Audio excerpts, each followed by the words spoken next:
The village of St. Ilaris aurg that morning to Birdsong, the glittering lawns, and the faint chiming of the church clock as it struck 6. Meity was a picture past June day, with races climbing cheerfully up whitewashed cottages, and neat hedgerows standing like sentries along winding lanes. The serenity was so carempelid, so ordinary, that the ringing of the philimories, doorbell at such an hour seemed like an outrage against the very spirit of the place. At the old rector a handsome Georgian residence with tall sash windows and a gravel drive carrying up to its porch the sharp, insistent clank of the bell echoed like a summons. Alice, the housemaid, stirred uneasily in her small attic bedroom. The noise carried clearly up through the floorboards. She pulled her shawl tighter and muttered irritably, "Who in heaven's name calls at this hour?" For Alice had been up late the night before polishing the brass fender and laying out Emer, preliminaries papers, and sleep was a rare luxury. With a sigh of resignation, she dragged herself from bed, tied her hair back hastily, and padded down the stairs. The house, in those dim early hours, felt unusually alive. The echoes of her footsteps on the staircase louder than they should have been, the long shadows in the hall seeming to shift with each flicker of the gas lamp. The bell clanged once more, urgent, before she reached the door. Alice paused, hand hovering above the latch. Some malformed fear pricked at her. She thought of the stories her grandmother told of spirits that called before dawn. Shaking her head at her own foolishness, she flung open the heavy oak door. Nothing. No messenger stood there, no boy with a telegram, no early tradesman come by mistake.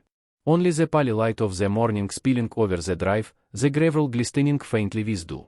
But something was there, something strong. The faintest whiff of tobacco smoke lingered in the air, not the mild English sort but sharper, foreign, with a curious spice to it. Alice wrinkled her nose. She knew the smell. Emer, Sims, Miss Clara's tutor, occasionally smoked those peculiar Russian cigarettes. But why should he be loitering outside the house at dawn? Her eyes darted over the drive. The gravel lay smooth, on broke iron. Yet the bell had rung loudly, insistently. Whoever had pressed it had gone without leaving a mark or had perhaps been watching still, from some corner of shadow. Alice shivered. She closed the door quickly, sliding the bolt across. By the time breakfast was served in the dining room, the curious incident was the subject of heated debate. Emer, doorglass Philimore, tall and thin, with the austere air of a man accustomed to throw examining witnesses, sat behind his newspaper. He dismissed their fear briskly. "Village lads," he declared, folding the Times with a snap. "Idle, impudent creatures. A prank, nothing more." His wife, Eleanor, a delicate woman whose fluttering hands rarely rested, was not so easily comforted. She dabbed at her lips with a latched get napkin. But, Douglas, who rings at dawn merely for mischief. It is unnatural. What if it is a warning? Or were some dreadful accident in the village? Young Clara Philimore, seated at the far end of the table, gave a brightly. A warning, and Eleanor. Really? It is all too dramatic. She poured herself more tea with a steadiness that did not quite reach her fingers. Her hand shook ever so slightly as she replaced the pot, though she was quick to disguise it. Emer, preliminaries from different as he regarded his niece. "You appear nervous, Clara. Do you know more than you are saying?" Clara flushed. "Of course not, uncle. I simply dislike being accused of superstition. It was a prank, as you say." But her eyes darted toward the window, and the nervous movement of her hands betrayed her unease. The conversation might have ended there, had not Alice been called in to explain what she had seen. She curtsied awkwardly before recounting her tale. The vanished color. The scent of tobacco. At once, Mrs. Philimore gasped. "Tobacco smoke. Ah, Douglas, what if some ill-meaning stranger has been lurking about?" Douglas, however, looked thoughtful. "Russian cigarettes, you say? Not many smoke that sort of thing here." Clara spoke too quickly. "Lots of people do nowadays. It's fashionable in London." Her uncle regarded her sharply, but she lowered her eyes to her plate. Word spread rapidly beyond the walls of the old rectory. At Mrs. Princess Grazier's shop, the tale was told and embroidered. "No honest soul rings a bell at dawn," she told Mrs. Barnes, who bought her bacon there each morning. "Mark my words, it means something." By the time the news reached the witch's wife, it had grown to include burglars seen skulking in the hedgerows. At the post office, the story twisted further. Someone whispered that the Philymaris had received an unusual visitor from London the previous week, a man with questions about old legal matters. St. Ilaris, for all its charm, thrived on such gossip. The mystery of the Doorbell was discussed over teacups, hedges, and washing lines, theories multiplying like dandelions in spring. The matter might have ended as gossip, had it not been for what the gardener, James Hargreaves, discovered that same afternoon. He had been trimming the hedge along the south lawn when H.S. struck something yielding. Peering closer, he saw a man's figure half slumped against the dark greenery, one arm sprawled unnaturally. At first, James thought the fellow drunk. But when he bent down, he saw the ashen lawyer, the open, sightless eyes. V.T. was Archibald Sims, Clara's tutor. The village doctor, Dr. Denby, was summoned. He arrived, brisk and rude-cheeked, declaring that Mr. Sims had been dead for some hours. Since morning, at least, he concluded. No obvious wounds. Likely heart failure, thou the circumstances, he trailed off, frowning. And suddenly, the ringing of the Doorbell seemed less like a prank and more like an omen. That evening, in Mrs. at her cozy drawing room at the edge of the village, Miss Jane Marple listened to the tale over a plate of seed cake. Mrs. Wetherby, bustling with the pleasure of sharing news firsthand, recounted every detail. Imagine, Jane the bell at 6, and by afternoon poor Mr. Sims found dead. Why, if the village believes the two events are linked. Miss Marple, her knitting needles clicking gently, inclined her head. Her expression was mild, her eyes thoughtful. My dear, she said softly, human nature rarely acts without pattern. People's little habits, ringing bells, smoking certain cigarettes are like their handwriting. Quite distinctive, if one only notices. Mrs. Wetherby looked at her friend with admiration. You always say the most curious things, Jane. Do you suppose the bell was wrong by the murder? Miss Marple smiled faintly. We must not suppose too soon. But I should like to know who in this village smokes Russian tobacco. That might be quite interesting. And with that understated remark, Miss Marple returned serenely to her knitting, though her mind, as always, worked with quiet precision. The death of Archibald Sims, coupled with the mysterious ringing of the doorbell at dawn, spread across St. Ilaris with the quiet but irresistible flowers of rising mist. By the following morning, scarcely a doorstep or garden gate in the village had not been the stage for whispered conjecture. At the bakery, Mrs. Barnes leaned confidentially across the counter, lowering her voice though the shop was nearly empty. Mark me, Mr. Sims was no common tutor. A London man with strong ways about him. And ten the bell, it's a sign, that's what it is. The baker's wife, a stout woman with flowers still dusting her sleeves, replied solemnly. They say he smoked 2 square foreign cigarettes. Poison in TRM, for all I know. And didn't Alice herself smell smoke after the bell rang. That tells you it was him, lingering where he had no business. By midi, the story had altered yet again. At the post office, Miss Phelps, the spinster postmistress with sharp eyes and a memory for addresses, declared to anyone who would listen that she had seen Mr. Sims receiving letters from her by route. Foreign envelopes, tin paper, and that peculiar bluish ink, she explained, tipping the counter for AMFRCs. Not the sort of correspondence a respectable tutor ought to keep.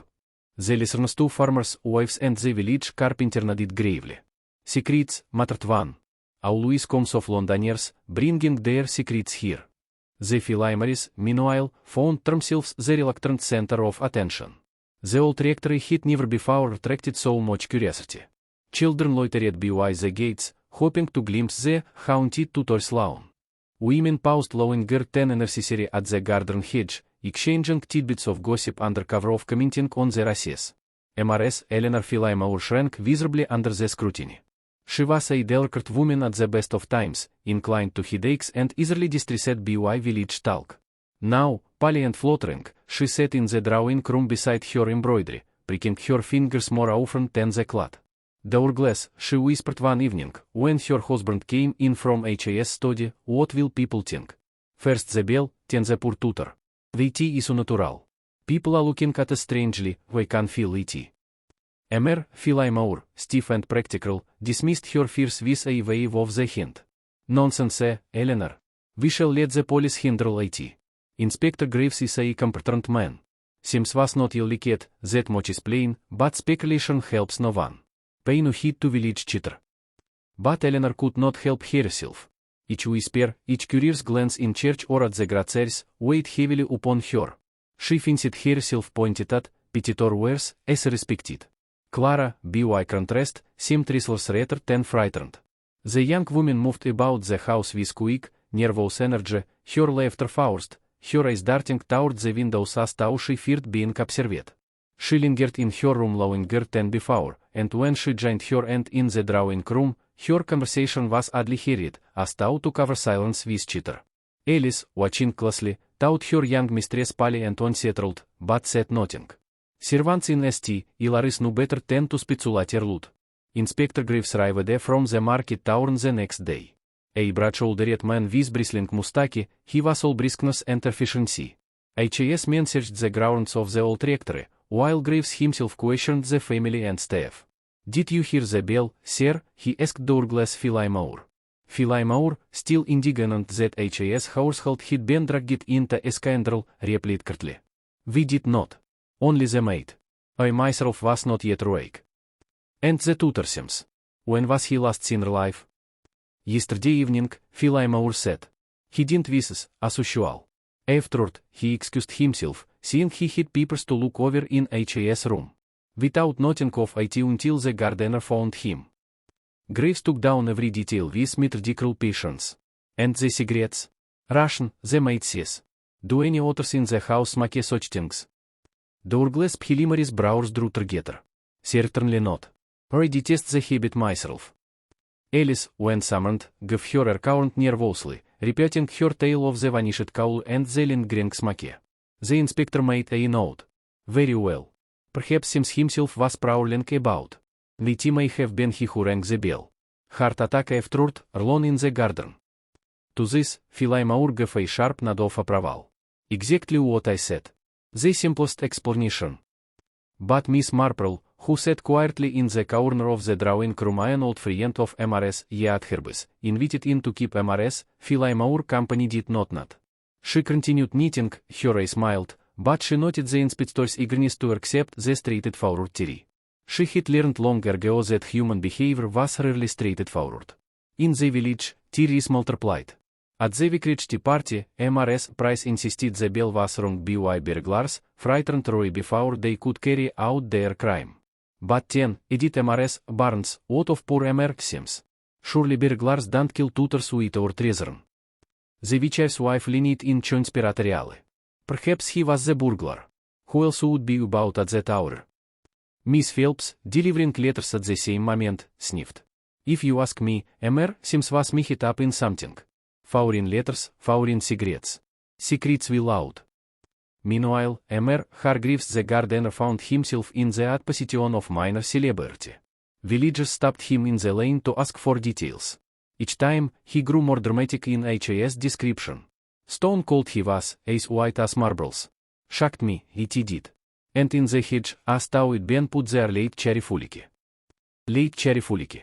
The phrase spread rapidly, embellishing the picture of foul play. Miss Marple, for her part, observed all this with quiet interest. She was no stranger to village gossip, nor to the way truth and invention became hopelessly tangled in it. Still, amidst the embroidery of rumor, she listened for the small, unremarkable details that hinted at something genuine.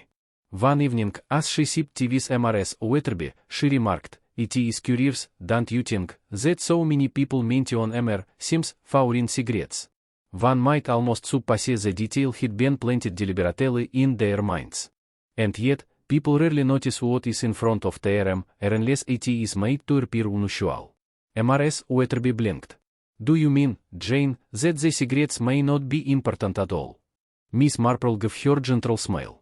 "Or that they are important in quite a different way?" Meanwhile, Clara Philemore was not at peace. Alone in her room, she paced, wringing her hands, staring at the garden below where the hedge cast long shadows. At dinner, she lived to loudly at trivial remarks. When asked about her tutor, she answered evasively, "He was kind enough, but rather strict. I cannot imagine why he would be out so early." Douglas Philemore regarded her with exasperation, though he said nothing. Eleanor Philemore wept quietly after the meal, wrong by nervous. In the servants' hall, Alice confided to the cook, Miss Clara's not herself. She starts at every sound. Mark my words, she knows something she isn't saying. The cook hushed her. Best keep your tongue, girl. There is more food in this house than you or I can fathom. By the accent, st. Ilaris was alive with rumor, respiration, and unease. The inspector declared it likely that Mr. Sims had died of natural causes, but few believed him. To the villagers, the bell down and the tutor's death were threats of the same dark pattern. Miss Marple, walking home from the vicarage one afternoon, paused to watch the children playing hopscotch in the lane. She noted how one girl always skipped a number, how another tried to hide her mistake, and how the smallest triumphs and deceptions played out in miniature. Human nature, she murmured to herself. Always the same, whether in children's games or in murder. And with that, she tucked her knitting into her bag and made her way back to Mrs. at her cottage, her mind quietly assembling the scattered pieces of the puzzle, though she spoke of nothing more serious than the weather when she arrived there. Inspector Graves prided himself on method. He was a man of orderly habits. His mustache clipped with military precision, his boots polished until they shone like dark glass, his casebook filled with tidy, slanted handwriting. To him, mysteries unraveled not through fancy but through a steady questioning and attention to detail. And so, on the morning following Mr. Sims' death, he set about the business of his inquiry in the way he believed the most efficient, by visiting every person even remotely connected to the affair and writing down their answers in careful lines.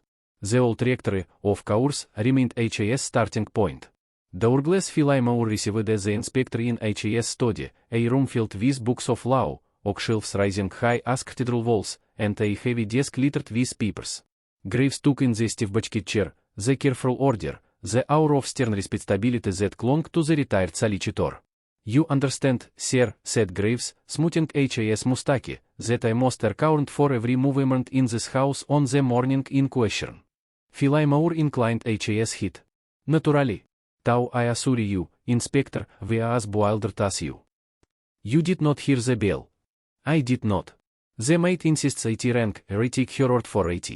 At 6 o'clock, I was asleep, as was my wife. I rose at 7, as is my habit. We breakfasted at 1:30, in the usual manner. Mr. Sims joined us briefly, then excused himself. I did not see him again alive. Graves scribbled quickly. Did Mr. Sims appear unwell? Philemore frowned. Distracted, perhaps. He had been working Clara rather hard, I thought. But he gave no indication of illness. The inspector's pen scratched. And Ioannis? What was your manner with him? Philemore paused. Several, though, he hesitated, as though reluctant to provide more than was necessary. I sometimes thought there was tension between them. He corrected her sharply. She is young, experienced, she did not always take it well.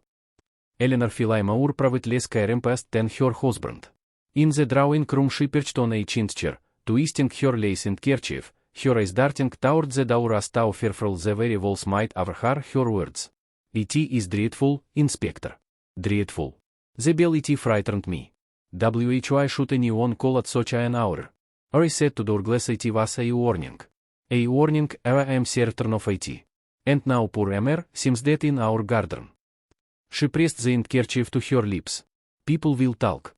They already do. Graves adopted a gentler tone. Was there anything in Mr. Sims' manner to alarm you, madame? Her hands fluttered. He was polite enough. But so stern with Clara. I told Douglas more than once that she disliked him. A young girl's dislike may mean nothing, of course, but, I cannot rid my mind of that bell. Clara herself received the inspector in the morning room, where sunlight poured through lace curtains and glinted off the silver tea service. She wore a pale muslin frock, her hair arranged simply, but her eyes white, restless betrayed the tension she strove to hide. I can scarcely believe it, Inspector, she said, clasping her hands in her lap. Mr. Sims was well enough at dinner, and now dead. It seems like a dream or a play one might read about. Yet you did not like him, Graves remarked, his tone neutral. Clara gave a nervously. Didn't I? Perhaps I did not. He was strict, certainly, and sometimes unkind. But dislike is hardly murder. Graves leaned forward slightly. Do you know who might have wanted him gone? Her hands tightened. How should I know? He had friends in London, I believe. Correspondence, perhaps. But here in St. Hilarious. No one knew him well. She lowered her eyes quickly to the floor, and Graves, though noting it carefully, asked no further questions. In the servants' hall, Alice and the cook gave their accounts. Alice repeated her story yet again: the bell, the empty porch, the scent of tobacco. The cook, a practical woman of middle years, added little. Emer seems kept to himself, she said. He was a queer one. Didn't care for my puddings, which is a mark against a man, if you ask me. Walked the garden at hours. Never quite at easy, sir. The gardener, James Hargreaves, told H.A.S. tale with dramatic flourishes, enjoying the inspector's attention. Late cheerfully, he was. As though somebody wanted him found, but not too quick. Had the out of 80, sir. Graves scowled at the exaggeration but wrote the phrase down all the same. By the afternoon, the inspector felt he had gathered all that was useful. H.A.S. conclusion, which he shared with Sergeant Miller in a low voice, was simple. Sims went into the garden in the early hours, rang the bell for some reason ye not likely know, and collapsed with a seizure. The cigarette suggests an unhealthy constitution. Nothing more sinister. The village thrives on gossip. But I not call it murder without proof. Miller, younger and less certain, glanced about uneasily. And yet, sir, the maid swears the cowl vanished. No footprints, no nothing. Graves grunted. Maids imagine things in the afflict. Even no time for superstition. Miss Marple, however, had been listening. She had not intruded during the questioning, content with her knitting in MRS, yet her best drawing room, but she had heard enough. That evening, as she poured herself a modest cup of cocoa, her mind turned quietly over what she had observed. People so often reveal themselves by accident, she mused. Emer, Philemore was precise, yet reluctant to mention the tension between H.A.S. niece and her tutor. MRS Philemore is consumed with appearances. Clara left too quickly. Yes, I have seen that before, when a girl is trying to hide her fear. And the garden laid cheerfully. That phrase alone is worth turning over. She remembered, too, the smell of tobacco Alice had described. It was not a common scent in St. Hilarious. Russian cigarettes suggested not only foreign habits but efficiency and secrecy. Miss Marple set down her cup, her eyes thoughtful. She would not contradict the inspector, not yet. But she knew from long experience that where village gossip spread, truth lingered at the edges, disguised in trifle others dismissed. The following day, Miss Marple paid visits of her own. She called at the grocers, asked necessarily for tea and sugar, but listened carefully as MRS Price chattered about Sim's peculiarities. He asked once for sardines, fancy that, and a sort of mustard it never stuck. Foreign things, again. Mark me, he had queer tastes. At the post office, Miss Phelps grew confidential. He had letters from London every fortnight. Foreign stamps, sometimes. I noticed because he always collected TRM himself, never had TRM delivered. Guarded about TRM, he was. And at the vicarage, the vicar's wife confided in a whisper, MRS, Philemore looked pale as a ghost in church. And Clara would not meet MYAs. Deep upon it, something lies hidden there. Miss Marple nodded and murmured sympathetically, as though indulging mere gossip. But in her mind she cut aloud each remark, each shade of emphasis. By evening, the inspector had issued H.A.S. report, death by natural causes. Heart failure. The official verdict suited some, disappointed others, and left the village unsatisfied. People preferred a scandal to simplicity. Yet for Miss Marple, it was no disappointment. She had seen too often how her official conclusions smoothed over inconvenient details. She knew, with quiet certainty, that the story of Emer Sims was not yet told, not fully, not truthfully.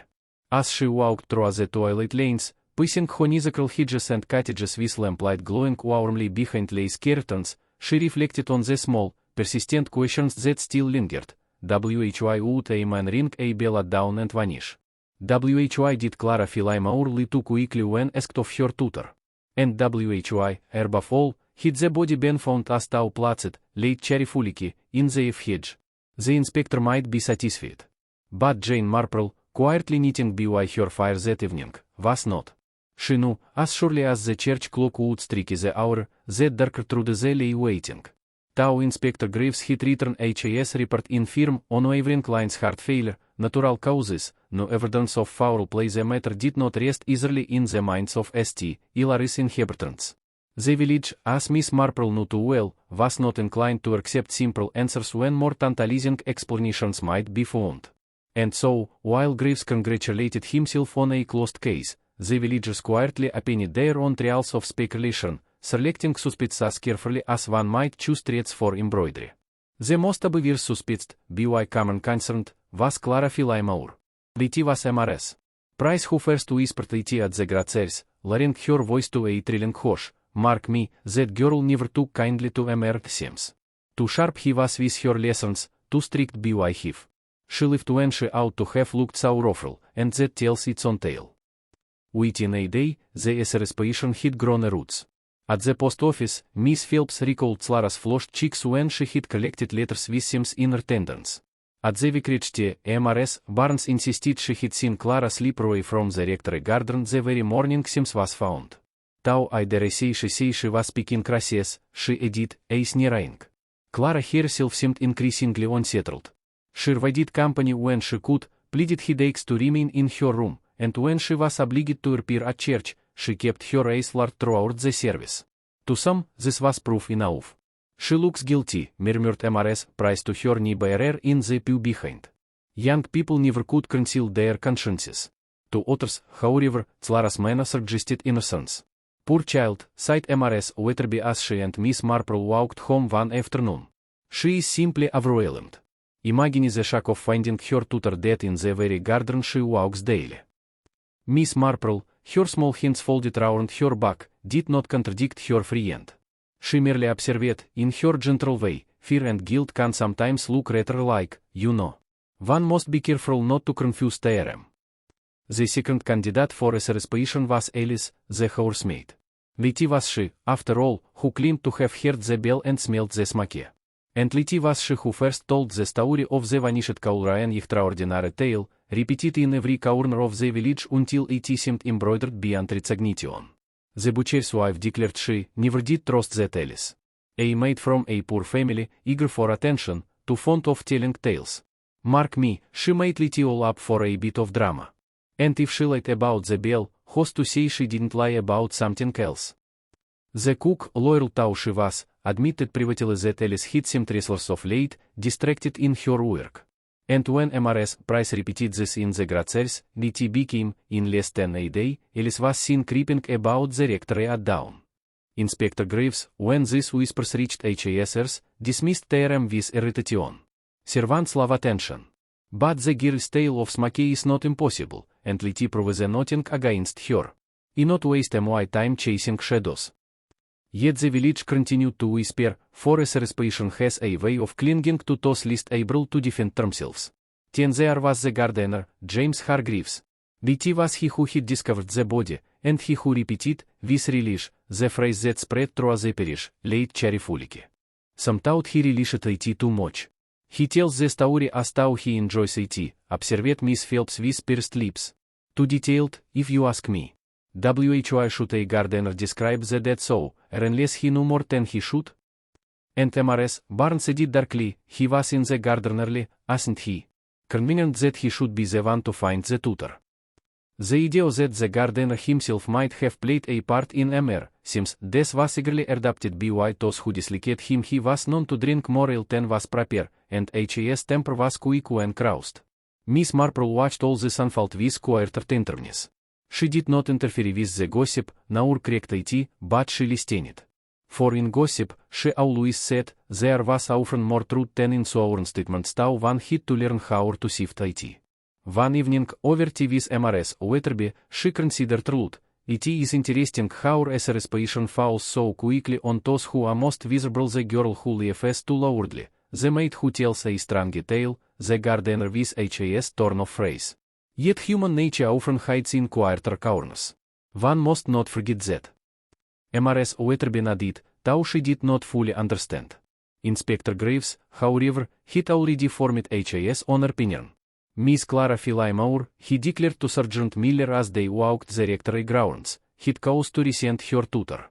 There is nothing more natural than a quarrel between you and authority. Su passe he threatened her with exposure indiscretion, perhaps and she lost her head. A push, a quarrel, a sudden blow. It happens. And the family, respectably how they are, would not wish it known. Miller hesitated. But sir, the doctor swore there were no marks of violence. No blow. Graves waved the objection aside.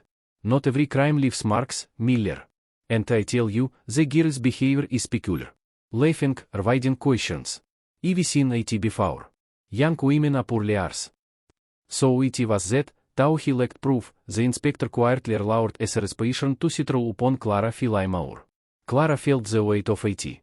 She sensed the ace upon her in church, the whispers as she passed the cottages. Her aunt wept daily, her uncle grew more severe, and the house itself seemed heavy with unspoken tension. One afternoon, Miss Marple found her in the rectory garden, seated on a stone bench beneath the recess. The young woman's eyes were red, her hands twisting in her lap. Miss Marple, she whispered, dating I did it. Don't they? The old lady's expression was one of gentle sympathy. People are often eager to explain what they do not understand. It gives them comfort. But comfort is not always truth, my dear. Clara looked at her desperately. I did not harm him. I could not. I may have disliked him, yes, even hated him sometimes, but I would never. Her voice broke. Miss Marple laid a comforting hand upon hers. I believe you. But you must understand, appearances can be cruel. The way you lie, the way you look down when questioned it makes people think what they wish to think.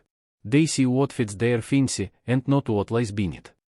Clara wept silently, and Miss Marple sat with her knitting needles idle for once, her thoughts quietly turning. By the end, the village had chosen its suspects: Clara Philimour, young and nervous; Alice, the maid with her tale of smoke; and James Hargreaves, the gardener with H.A.S. Taueger tongue. Each bore the burden of a suspicion, though none had proof against them. The inspector, satisfied he had H.A.S. likely culprit in Clara, made no further inquiries. But Miss Marple was not satisfied. She had seen enough of human nature to know that guilt does not always wear a guilty face, and innocence is not always accompanied by welcome. She recalled, with particular care, Alice's description of the scent of tobacco. She remembered Clara's quick laughter and the gardener's phrase, late cheerfully. Above all, she thought of the bell at dawn, rung with such urgency and then followed by silence. Bells, she knew, were rung with purpose. People did not risk discovery at 6 in the morning without reason. As Miss Marple returned to MRS, at her cottage that evening, the church clock striking softly across the fields, she reflected that the obvious suspects were rarely the true culprits. Still, it was useful to let a suspicion settle where it would. People revealed much when pressed by rumor. And she smiled faintly to herself, for she sensed that the real story was only just beginning to show itself. The week after Emer seems death unfolded with a curious blend of routine and unease. The villagers went about their days baking bread, tending gardens, fishing post, yet conversation returned, again and again, to the doorbell that had rung at dawn and the tutor who had been found lifeless in the hedge. A suspicion still hovered over Clara, Alice, and James Hargreaves, but Miss Marple, sitting quietly with her knitting needles flashing in the lamplight, knew that a suspicion alone was no proof. It was in her nature to look not at what was said most loudly, but at what was whispered or ignored. And it was in this way, while listening to the endless recurrence, that she first noticed the detail others overlooked. It began with Alice, repeating for what must have been the 10th time her story of that morning. She told it in the kitchen before the cook, in the garden before the gardener, and again to MRS, Wetherby when Miss Marple sat in her cozy drawing room. The bell rang twice, sharply. Alice insisted. I went down, thinking it might be the milkman Comerly. But when I opened the door, nothing. Not a soul inside. And then the smell came to me, drifting on the morning air, tobacco smoke, strong and strange. Not English, but sharper. Foreign. She wrinkled her nose, her expression firm. Emer seems smoked those horrid little Russian cigarettes. Ivy swept the butts from the pet often enough. It was H.A.S. smoke, sure as anything. The cook grunted. And yet he was found dead in the garden. If he rang the bell, why vanish? Alice shrugged helplessly. Miss Marple, however, did not shrug. She lowered her knitting and asked, in her gentle way, "My dear, you said the smack drifted. Did you see the tea? Or only smell the tea?" Alice blinked. "Why suppose only smelled the tea. But it was strong, all the same. And the door was open long enough for such a smell to drift in from where?" Miss Marple asked swiftly. "The drive? The hedge? Or perhaps from above?" Alice frowned on her return. Miss Marple returned serenely to her knitting, but her mind was alert. For it struck her as curious, smack clings, yes, but for it to linger so strongly hours later suggested it had been recent. And Alice had not seen smack, only smelled it. That meant it might have clung to fabric or to her carried by someone near the door. The following day, Miss Marple made a small errand of her own. She strolled, in her mild and unthreatening way, to the post office. "Such dreadful business with poor Mr. Sims," she remarked to Miss Phelps, who was stamping letters. "One hears he received a good deal of foreign post." Miss Phelps leaned closer, delighted to be asked. "Indeed he did. Letters with French stamps, sometimes German.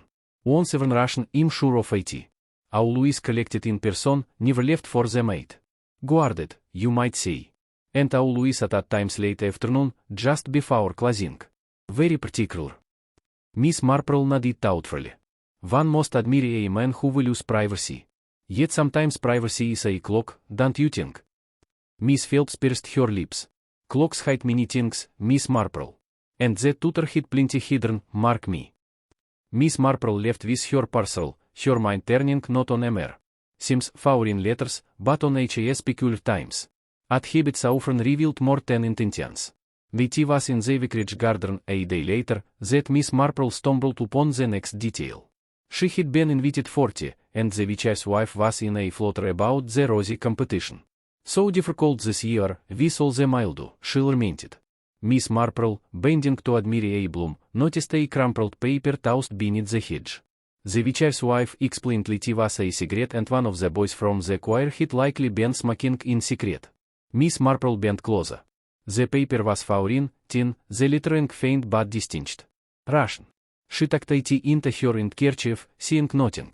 Later, at Mrs. Yatherby's, she remembered it with one she had quietly collected from the rectory 5 days earlier. The same paper, the same faint Cyrillic print. The cigarette Mr. Sims was known to smoke. But here was the other tea, the vicarage was some distance from the rectory. Sims had no reason to be there, and certainly not skulking about the choir boys.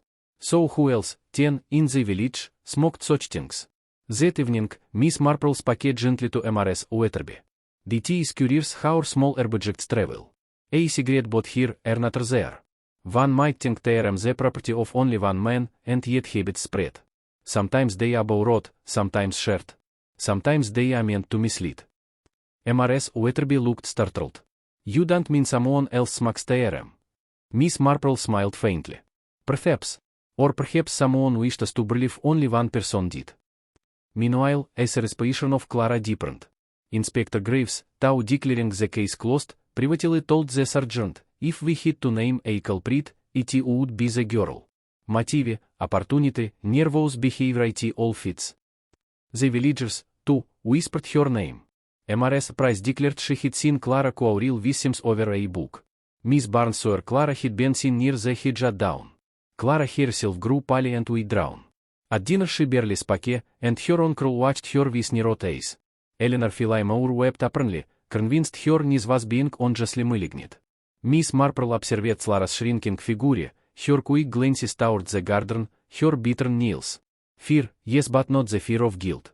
Rather the fear of being respected, of being helpless beneath the tide of rumor.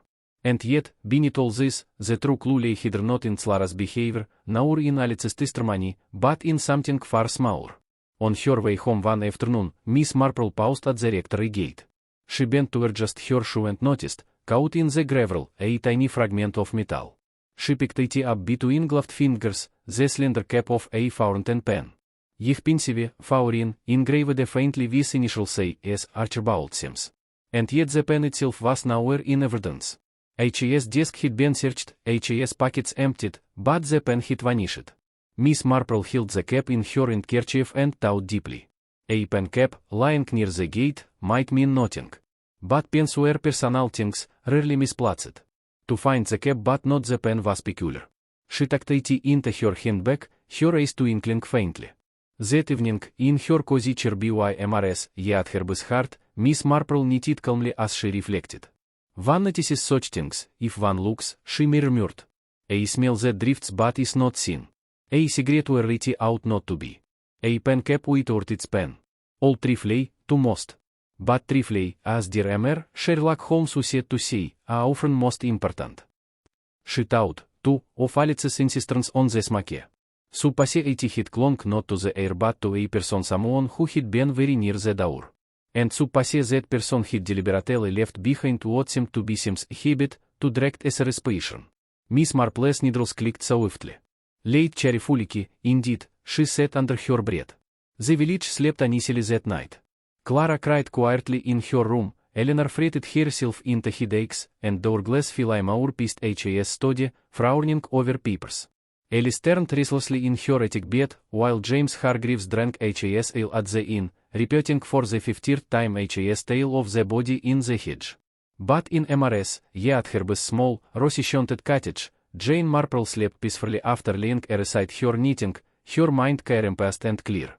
For she had begun to see not the whole picture yet, not enough to speak but the edges of a pattern. And in her long years, she had learned that patterns, once glimpsed, rarely provide false. The village of St. Hilary's had always prided itself on its peace. People might quarrel over whose races bloomed earliest or whether the choir sang sharp, but real scandal was thought to belong to other places London, or at least the market town 10 miles away. Yet in the days following Emmer Sim's death, that sense of security began to fray. It was not only the gossip, though gossip abounded, it was the way tempers shortened, glances grew sharper, and conversations that once had been polite turned edged with something darker. Beneath the outcome of the village, old tensions stirred, like a root shifting under soil after a heavy rain. The first confrontation occurred in the rectory garden, where James Hargreaves, the gardener, was clipping the races when Douglas Philemore descended upon him with unusual sharpness. I thank you, Hargreaves, not to repeat your lurid story in every house in the county, he snapped. Your late cheerfully tale is making us the laughingstock of the village. Hargreaves, wiping his brow, looked up with sourness. Well, sir, it's the truth. Found him just so, didn't I? Fox asked, I tell him. Can't blame a man for speaking plain. Preliminaries is nirot. Plain speech is one thing. Schandalmongering is another. If you cannot hold your tongue, you may find yourself seeking employment elsewhere. The gardener bristled. A man's got to earn his keep, sir, and even done no wrong. But it's a poor business when the truth's treated like a scandal. Clara, who had been walking in the garden nearby, overheard. She lingered by the hedge, pale-faced, until her uncle turned and caught sight of her. You would do well to remember, Clara, he said grimly, that the company you keep and the things you allow to be set reflect on us all. Do not give the village more fuel for their rugging tongues. Clara fled without a word, her skirts brushing against the races. Meanwhile, at the grocers, another quarrel brewed. Alice, the maid, had gone to fetch sugar when MRS, Barnes, standing in line ahead of her, turned with a pointed look. So it was you who swore to that smack, asn't it? Faurin smack, they say. You wasted the whole parish with your story. Alice stiffened. I told what I smelled, and that's God's truth. If Fox twisted it, that's not on me. MRS, Barnes sniffed. Or perhaps you fancied yourself clever than you are. Some say you made it up for attention. And some say worse that you know more than you're retelling. Alice flushed scarlet, clutching her parcel. Even no reason to lie, and no cause to harm anyone. Emmer Sims was no friend of mine, but I never wished him dead. The grocer, busy weighing currants, intervened mildly, but the damage was done. Alice left the shop with tears in her eyes, and MRS, Barnes carried the tale further, that the maid had lost her temper and shown her true colors. At the vicarage, too, Annie stirred. The vicar's wife, ordinarily mild, pressed her husband to speak in the pulpit about truth and false witness. The tea is dreadful, George, she fretted, how the whole village slanders Clara Philemore. The poor child cannot step out without whispers. Surely it is our Christian duty to protect her. The vicar, thoughtful man that he was, shook his head. And yet, my dear, where there is smoke, there is often fire. One must not be too hasty to defend, lest we find ourselves excusing the inexcusable. Their words, our heart by the mate laying out, spread swiftly. By evening, if the village was repeating that the vicar himself, as respected Clara, thou it not say so outright. Miss Marple observed all these ramblings with quiet patience.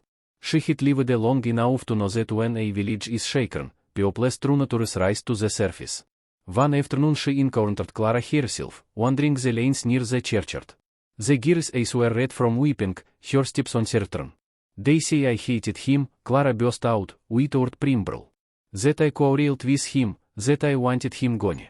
Perhaps I did dislike him but never so much as to wish him dead. Yet everyone looks at me as though I had blood on my hands. Miss Marple's voice was gentle. People often mistake fear for guilt, my dear. They see only the surface of things. But I have known young girls who hated their tutors, and young girls who adored them, and in neither case did murder follow. Human nature is rarely so simple. Clara gripped her hand. I cannot bear it. Uncle watches me as though I were a stranger. And weeps day and night. Even Alice awaits me now. It is as though I stand quite alone. Miss Marple patted her hand kindly. You are not alone. Remember that truth, once uncovered, has a way of setting itself right. But until then, you must be steady. That is the most difficult lesson of all. Later that week, Miss Marple had tea with Mrs. Wetherby, who confided in a whisper what she had heard from her cousin in the next parish. They say Mr. Sims was not merely a tutor. He had debts, Jane debts in London. A man with debts is a man with enemies. Miss Marple's eyes twinkled. Debts often bring out careers through the one might say daily for a trial, rather like breadcrumbs. And they say, Mrs. Wetherby continued, lowering her voice further, that he once worked in a solicitor's office handling papers of importance. Confidential matters. Imagine what a man might do with knowledge like that. Miss Marple sipped her tea, thoughtful. Knowledge was often a heavier weapon than any knife. And she recalled, quite clearly, the missing fountain pen. A man who kept foreign correspondence and confidential papers would guard his pen closely. To have it vanish meant someone else had reason to take it. As the days passed, more secrets began to surface. James Hargreaves, pressed by his fellow drinkers at the inn, admitted he had seen Mr. Sims once late at night, pacing the rectory garden with a letter clutched in his hand. Muttering he was fit to burst, James said. As though it had words with someone. Alice, cornered in the scullery by the cook, confessed she had once overheard a quarrel between Clara and her tutor. He told her she was ungrateful, and she told him he had no right. Then he said something about a letter she wouldn't want her uncle to see. But when he saw me listening, he stopped short. The cook, naturally, passed this along in strictest confidence, which ensured that by the next day, the whole parish knew Clara had been threatened with some secret letter. Douglas Philemore himself grew grimmer, his manner harsher. More than once, he shut himself away in his study for hours, emerging pale and tired. Eleanor whispered to Mrs. Wetherby that he had papers troubling him, old cases, perhaps. Miss Marple, hearing this, wondered. A retired solicitor with old papers, a tutor with debts and secrets, a girl fearful of exposure. The pattern began to take on sharper lines. Yet perhaps the most revealing moment came at the Sunday service, when the congregation spilled out into the churchyard. Clara, walking beside her aunt, met the gaze of James Hargreaves. For a moment their eyes locked, and Clara blinched visibly. The gardener touched his cap, his expression unreadable. But Miss Marple, watching closely, caught the briefest flicker of something guilt. Fear? Resignation? She thought again of his phrase, late cheerfully. Words a man might utter innocently, or words of someone who knew too much of how a body came to rest. That evening, Miss Marple sat down her knitting with a sigh. The village is full of quarrels and secrets, she murmured. Letters, debts, threats, and whispers. Everyone hides something, but only one of them hides murder. The difficulty is to separate what is merely human weakness from what is fatal intent. Her eyes twinkled as she folded her work. But one must not be hasty. People reveal themselves best under pressure. And in St. Hilary's, the pressure grows daily. The atmosphere in St. Hilary's, already heavy with rumor and exasperation, shifted again the following week when another startling event occurred one that unsettled the delicate balance of gossip and exasperation, and gave the villagers fresh fuel for speculation. It was Alice, once more, who was at the center of things. The maid had risen before dawn to polish the brass in the dining room when she discovered a letter pushed beneath the lister's front door. At first she thought it some street advertisement, but when she stopped to collect it, she saw that the envelope was marked with bold handwriting and bore no stamp. It had been delivered in person, and stealthily at that. Alice carried it to Emer, Philemore with trembling hands. He slid it open at H.A.'s desk, read its contents, and grew pale. Without a word, he folded the letter, locked it in a drawer, and told Alice never to speak of it. But of course, Alice spoke of it first to the cook, who repeated it to her sister-in-law, who whispered it to Mrs. Price at the grocers. By evening, the entire village knew that a mysterious letter had arrived at the old rectory and that Emer, Philemore was keeping its contents secret. Speculation was rife. A threat, declared Mrs. Price. Mark me, someone knows more about Emer, seems destined heavily on. A demand, suggested Miss Phelps at the post office. Debts, blackmail, or worse. Didn't he receive foreign correspondence? It's all of a piece. At the vicarage, Mrs. Barnes leaned close to her companions and whispered, I heard it was about Clara. Something disgraceful. That's why her uncle locked it away. Clara herself went about in a state of high anxiety, her carempelixirn pale, her eyes darting nervously as though expecting to be accosted at any moment. Eleanor Philemore grew more fragile still, fluttering and weeping whenever the subject arose. Douglas Philemore, meanwhile, grew sterner, pacing H.A.'s study and providing direct answers to curious inquiries.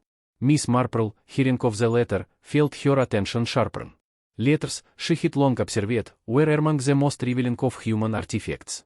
They were private, yes, but once их possessor even hinted at the stirred imagination more than any spoken word. And imagination, unchecked, could ruin reputations. The second twist came swiftly on the heels of the first. 2 days after the letter appeared, James Hargreaves, the gardener, was caught in a quarrel at the inn. He had been drinking heavily, as was H.A.'s habit, and when pressed by H.A.'s companions about what he had seen in the rectory garden, he grew heated. You think I don't know more, he shouted, slamming H.A.'s fist on the table. Well, I tell you this much, he didn't die natural. He had helped to the grave, that one. And if I spoke what I know, there'd be some red faces in St. Hilary's. The inn fell silent. The landlord, alarmed, hustled him out, but not before every man present had fixed the words in memory. By morning, the whole parish was repeating it. James Hargreaves says it was murder late cheerfully. And he knows who did it. Inspector Graves, summoned back to the rectory, was vexed beyond measure. Idle nonsense, he declared to Sergeant Miller. A drunken gardener's ramblings. I have given my verdict, and I stand by it. But now, thanks to Yegging Tongues, you have the whole parish playing detective.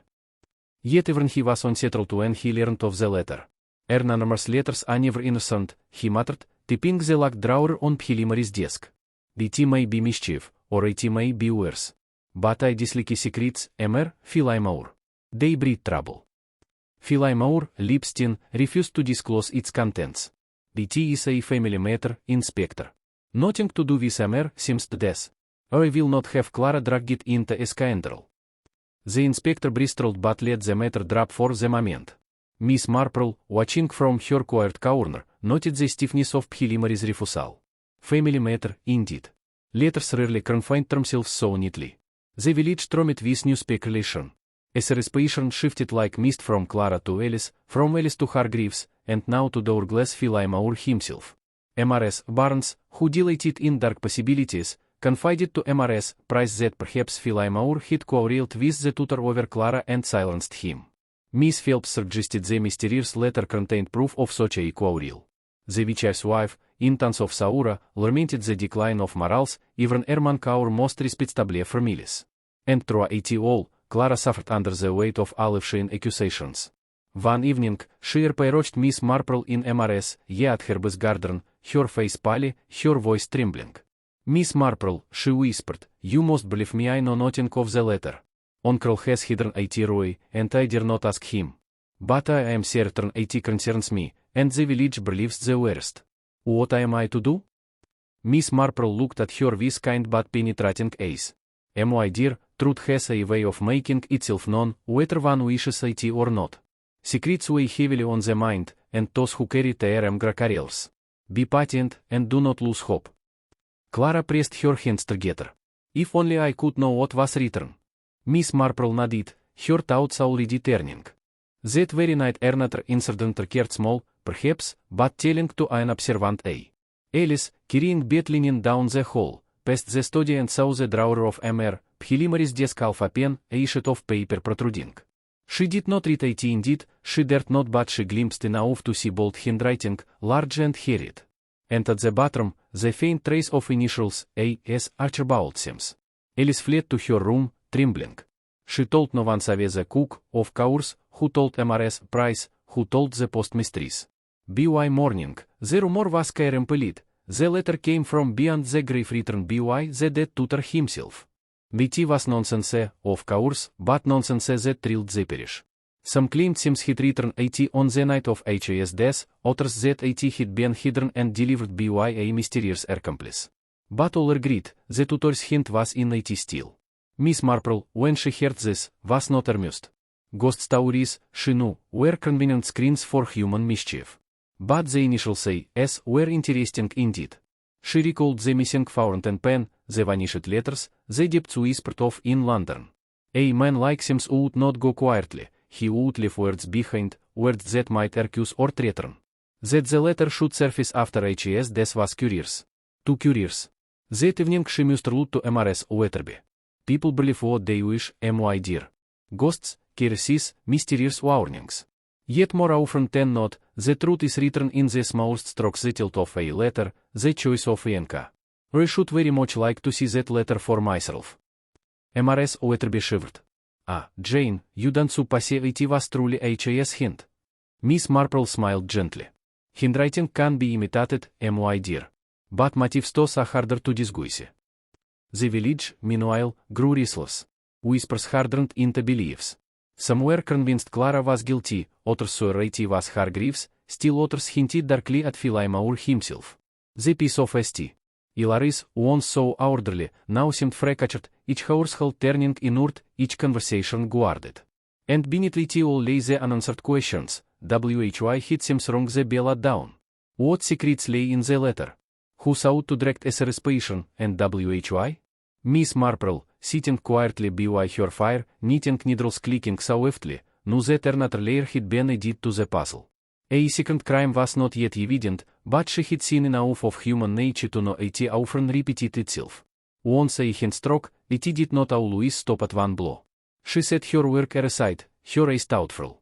The doorbell down had been the first triple. The letter was the second. And soon, she felt, there would be another disturbance deeper, darker, and far less easily explained. The mysterious letter, the gardener's drunken claims, Clara's obvious distress had thrown the village into a further whirl of suspicion.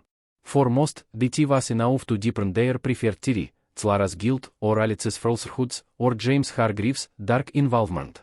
Inspector Graves continued to mutter about natural causes while privately allowing H.A.'s mind to settle on Clara.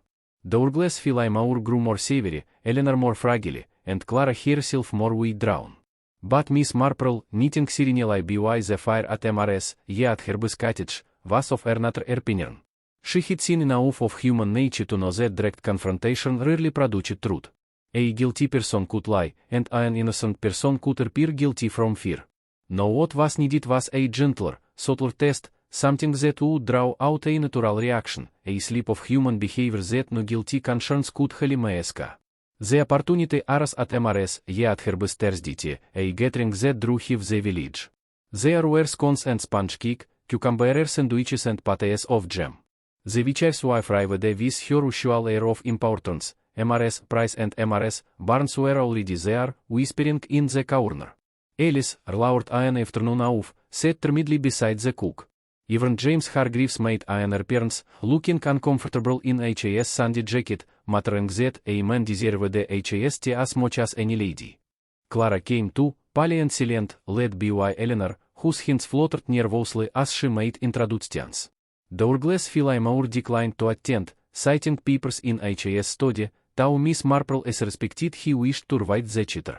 Miss Marple sat in her custom chair, her knitting needles moving in steady rhythm, her eyes twinkling mildly as though the entire gathering were nothing more than a pleasant diversion.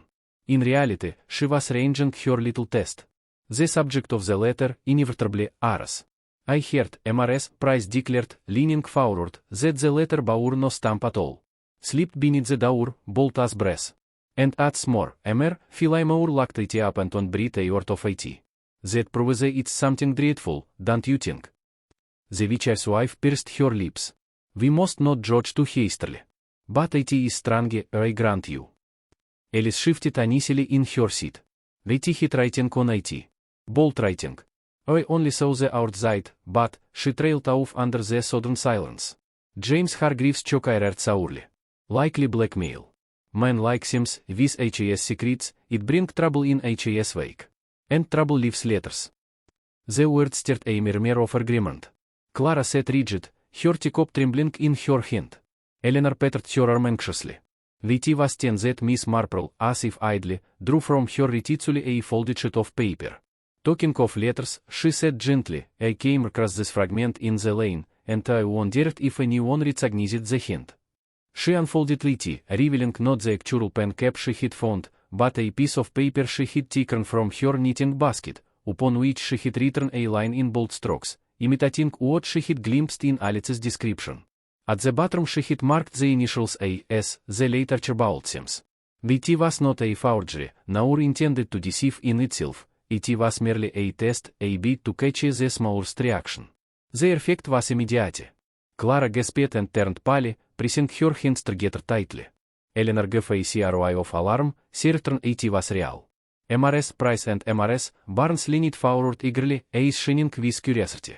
But it was James Hargreaves whose reaction struck Miss Marple most keenly. The gardener, usually bluff and talkative, froze. HAS eyes fixed on the paper, white and unblinking, and HAS hand gripped the arm of HAS chair so hard HAS knuckles whitened. For a moment he looked as though he might speak, then he cleared HAS throat, muttered something about nonsense, and turned Roy to gulp HAS tea. Alice, too, shot a sneeze, but hers was different, the nervous shrinking of a servant caught in the middle of something above her station. Clara's fear seemed more like despair.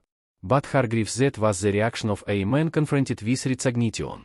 Miss Marple tucked the paper back into her back as though it were of no consequence. Ah well, she said mildly, perhaps it is nothing. But one never knows with these little things. Conversation resumed, but the undercurrent had shifted. Miss Marple watched with quiet interest as Clara whispered desperately to Eleanor as Alice slept through early, and as James Hargreaves drank 2 cups of tea without tasting TRM. Later that evening, Miss Marple reflected upon what she had observed. The innocent may fear, but the guilty recognize, she murmured to herself. Clara fears accusation. Alice fears gossip. But Hargreaves he saw more in that paper than mere letters. She thought again of HAS words at the inn. He didn't die natural, late cherry fulicky. A drunkard's boasting, perhaps, but boasting has roots in truth more often than not. And HAS' reaction to the letter was not that of a man surprised, it was that of a man reminded. Still, she was not ready to speak. Not yet. A pattern was forming, but it was incomplete. One needed patience in such matters, patience and a steady hand, as in knitting, miss one stitch, and the whole pattern unraveled. The following day brought further opportunity. Miss Marple, under pretext of visiting the rectory, found herself alone with Douglas Philemore in HAS study. You must forgive me, Mr. Philemore, she said in her gentle voice, but I have always had a weakness for curiosities. They say you have a letter of great interest locked away. I should dearly like to know its contents. Philemore stiffened. The tea is no concern of yours, Miss Marple. The letter is a family matter. Miss Marple smiled. Indeed. But letters are often family matters, are they not? One might almost say that is what makes TRM dangerous. Philimore's face darkened. I will not discuss it. She inclined her head, accepting HAS rebuff with mildness. Yet she noticed how HAS hands straight unconsciously toward the drawer, how HAS lips tightened as though suppressing words. He was not indifferent, he was afraid. That evening, at MRS at Herbes, Miss Marple summed up her choir test. People showed themselves when confronted with what they fear, she said swiftly. A guilty conscience cannot be concealed forever. Clara trembles, yes, but that is fear of exasperation, not fear of truth. Alice grows flustered, but that is the anxiety of a servant out of her depth. Hargreaves' HAS fear was different. Resignation. And resignation tells its own tale. MRS Wetherby blinked. Do you mean, Jane, that the gardener? Miss Marple smiled faintly. I mean only that one must watch. The truth will out, given time. But it is not always where the loudest voices point. The village, meanwhile, grew more restless. Rumors of Miss Marple's letter spread quickly, town of one knew its source. Some swear she had unearthed a secret message from Sims, others that she had discovered proof of Clara's guilt. The air of honesty Kennedy is watched more closely, tempers unfold more quickly. And in the midst of it all, Miss Marple continued her knitting, her eyes smiled, her questions gentle, her manner unassuming. But behind her quiet gaze, she was watching, testing, waiting. She knew that the fine line revealing was near. For secrets, once stirred, hit a way of breaking loose and in St. Hilary's, the threads were pulling tighter every day. The village of St. Hilary's, which had once prided itself on its quiet lanes and dull routines, was now humming like a hive disturbed. The letter, the gardener's boast, Clara's trembling, and the strong hints dropped here and there had all built up to a kind of a favor. Even those who normally cared little for gossip such as the blacksmith and the wheelwright were caught up in the drama. Children whispered to one another that Mr. Sims' ghost haunted the rectory hedge. Women lingered longer at each other's gates, and men at the inn speculated with grave shakes of the head. Inspector Graves, much put out by the renewed excitement, scolded the villagers for feeding on shadows, thou has on mind, stubborn as it was, continued to settle uneasily on Clara Philimour. But Miss Marple knew the time for patience was nearly at an end. Her small test with the letter had revealed more than open questioning ever could. The guilty man or woman had flinched. Yet she also knew that in matters of murder, revelation must come carefully, like loosening the knots of old wool. Took to heart, and the whole ball tightens. One must coax truth into daylight. The moment presented itself at an unexpected gathering. Douglas Philimour, exasperated by the rumors, summoned the inspector to the rectory, declaring his intent to put an end to village slander. I will not have my knees ruined by Basile's gossip, he said, pacing the drawing room. If there is truth to be uncovered, let it be uncovered here and now. And if there is none, then let us silence these foolish tales once and for all. Inspector Graves arrived, bristling with her fishaudrum, while Eleanor clutched her handkerchief and trembled by the fire. Clara sat pale and silent, her eyes fixed on the carpet. Alice hovered nervously in the doorway, and James Hargreaves, summoned at preliminary requirement, stood stiff and defiant, cap in hand. MRS Wetherby had been invited to lend respectability, and Miss Marple accompanied her, knitting back in tow. The tea was a curious assembly like a courtroom, Miss Marple thought, though lacking only the judge. Graves cleared his throat. Now 10 Mr. Philimour, Eve said before and I say again, there is no evidence of murder. The man died of heart failure, and all else is village cheater. Unless anyone here has fresh proof, I suggest we leave it at that. Preliminary's brows drew together. And what of this letter? This slander pushed beneath my door. Surely you cannot dismiss that so lightly. Graves scowled. Anonymous letters are the tools of cowards. They mean little. At this point Miss Marple raised her gentle voice. Perhaps, Inspector, letters mean little by themselves. But sometimes it is not the letter, but the reaction to it, that tells the tale. Her remark caused a stir. Clara glanced at her sharply, Eleanor gasped swiftly, and Hargreaves shifted on his feet. Graves frowned. What do you mean, Miss Marple? Miss Marple folded her hands over her knitting. I mean that when one introduces a new detail, say, a letter or even the imitation of one, people show themselves. The innocent fear gossip, but the guilty fear resignation. And I think Mr. Hargreaves knows something more than he has said. All eyes turned to the gardener. His face reddened. I don't know what you're talking about. Miss Marple's tone remained mild. Ah, but you do. You said a curious phrase when you first told of the body, laid cheerfully. That is not how one describes a man falling in a seizure. The is how one describes a man who has been ranged. You see, you recognized something in that moment, a detail you should not have known, unless you had seen more than you admitted. A silence fell. Clara's voice, trembling, broke at. Do you mean he killed Mr. Sims? Miss Marple shook her head gently. Not so fast, my dear. I never say more than I know. But I do observe. And Mr. Hargreaves' reaction, when shown a scrap that appeared to be in Mr. Sims' hand, was most striking. He turned pale, as though he had indeed seen that handwriting before, perhaps in a letter, perhaps in a threat. He recognized it, which suggests he had dealings with Mr. Sims unknown to the rest of us. James Hargreaves blustered, I never did. I only knew him as a sour tutor and no friend of mine. Ah, said Miss Marple softly, but depths have a way of linking men who are no friends. And Letty is whispered you had depths of you on at the inn. I'll dies not power freely without Quan. Might Letty be that Mr. Sims, who had knowledge and letters from London, also had dealings with you? Hargreaves' face darkened, and he opened his mouth to retort, but the hourglass Philimary's stern voice cut across. Enough of this, Miss Marple. You encourage gossip and embolden liars. The man was found dead in my garden, and that is the end of it. Miss Marple's blue eyes regarded him mildly. And yet, Mr. Philimore, you keep a letter locked away, refusing even the inspector's ace upon it. A family matter, you said. But I wonder was it returned before Mr. Sims' death or after? Philimary's hand clenched upon the desk. That is no business of yours. On the contrary, Miss Marple said gently, truth is always the business of those who care for justice. And the truth, I think, is that the letter was indeed in Mr. Sims' hand. A letter intended for you.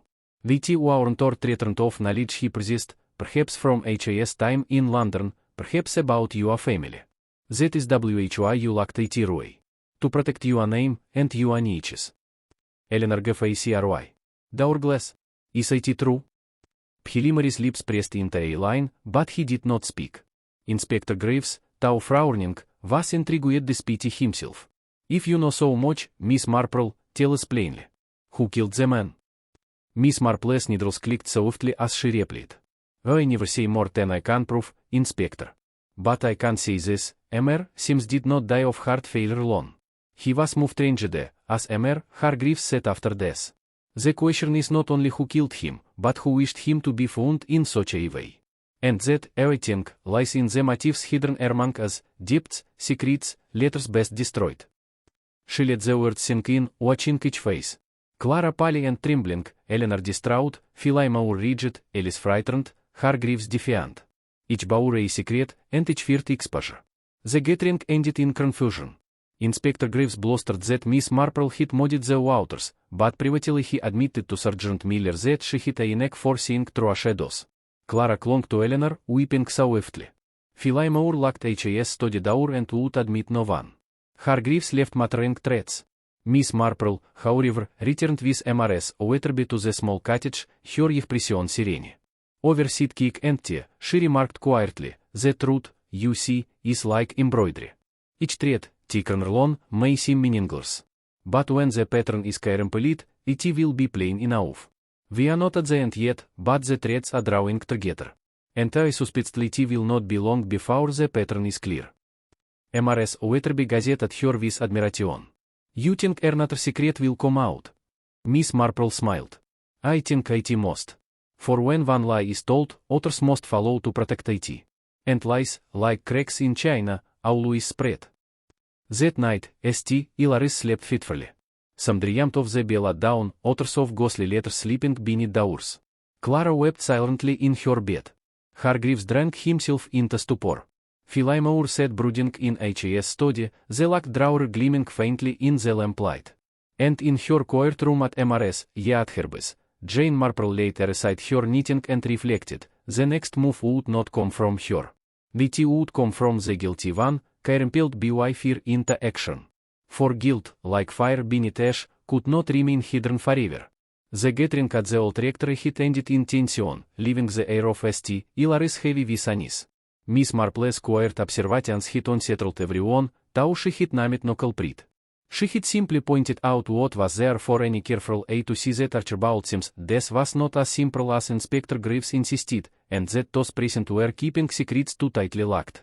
Secrets, Miss Marple knew, rarely stayed confined for long. They had a way of leaking out, like water through an old thatcher. And so it proved. The first triple came from James Hargreaves. The gardener, stung by Miss Marple's insinuations, spent the following day in the public house, railing against meddling old women and handmaking folk who think they know better. But beneath H.A.'s bluster a crack hit appeared. By evening, when the ale had loosened H.A.'s tongue, he told anyone who would listen that Sims had threatened him. He knew something, Hargreaves declared. He'd written down, he did. Said it hint over if I didn't pay up. But I tell you this whatever was in that paper, it ain't true. He was a liar, true and true. This, of course, was repeated before dawn the next morning at every cottage gate. By breakfast time, it was common knowledge that Hargreaves had been blackmailed by the tutor. Some said it was about gambling debts, others about an affair with a farmer's widow. The details varied, but the damage was the same, as a respiration swung firmly onto the gardener once again. Meanwhile, Clara was more fragile than ever. She spent long hours in her room, emerging only for meals, and even then she scarcely touched her food. Her unchless sternness grew heavier, as though he thought severity might steal her against the tide of rumor. Eleanor wept at every turn, fluttering between her niece's defense and her husband's anger. One afternoon, Clara sought refuge at MRS, at Herbert's cottage. Miss Marple, knitting by the heart, welcomed her kindly. "Dating I know something," Clara whispered. "And perhaps I do. But I am afraid, Miss Marple afraid of what it means." Miss Marple looked at her with gentle understanding. "My dear, truth is not always so terrible as fear makes it. Often, once spoken, it loses its power. But so long as it is hidden, it grows larger and darker." Clara's hands twisted together. Seems he hit a letter. He said if I did not do as he wished, he would show it to my uncle. I never saw it, but I knew it was real. That is why I feared him. "What did he wish you to do?" Clara flushed. "He wanted me to write to a friend in London, someone he knew. To persuade TRM, he said, to send money. He thought I could be convincing." She lifted her eyes, pleading. "I refused, of course. But he said he would ruin me if I did not." Miss Marple's knitting needles clicked softly. "Blackmail again. A pattern emerges, does it not? He hid knowledge, or claimed to have it, and he used it to ensnare others. You are not the first he tried to frighten." Clara trembled. "Do you think that is why he was killed?" Miss Marple laid a comforting hand upon hers. "Blackmailers rarely end well, my dear. They make too many enemies. But we must not jump ahead. Let us be patient. Truth has a way of revealing itself when pressed." The second triple came not from Hargreaves or Clara, but from Alice. That night, the maid burst into the kitchen pale and shaking. She swore she had seen a figure at the rectory gate, a man in a dark coat, standing quite still. When she called out, the figure melted into the hedge. It was him. She whispered to the cook. Seems himself, come back." The cook, more practical, insisted it was likely a tramp. But the story spread, and by morning half the village was whispering of the tutor's ghost. Miss Marple, hearing the tale, only smiled faintly. "Not a ghost, my dear," she murmured to MRS Wetherby. "But perhaps someone searching for what they had not yet found." The third triple and the most dangers came from Douglas Philemore. Late one evening, as rain pattered against the rectory windows, he was heard shouting in H.A.'s study. Clara, creeping past, caught fragments of H.A.'s words, "Fool! You should have burned it. And do you want us all ruined?" The next morning, the drawer that held the mysterious letter was found empty. Philemore claimed he had destroyed it, but H.A.'s hands trembled as he spoke. Eleanor, distraught, whispered to Miss Marple when they met at the churchyard, "He grows stranger by the day, Jane. He hardly sleeps. He burns papers in the grate at all hours. I think he knows more than he will say." Miss Marple patted her hand kindly. "Men of law often know more than they tell, my dear. The trick is to see not what they say, but what they cannot bring themselves to say." By now, the pattern was clear to Miss Marple.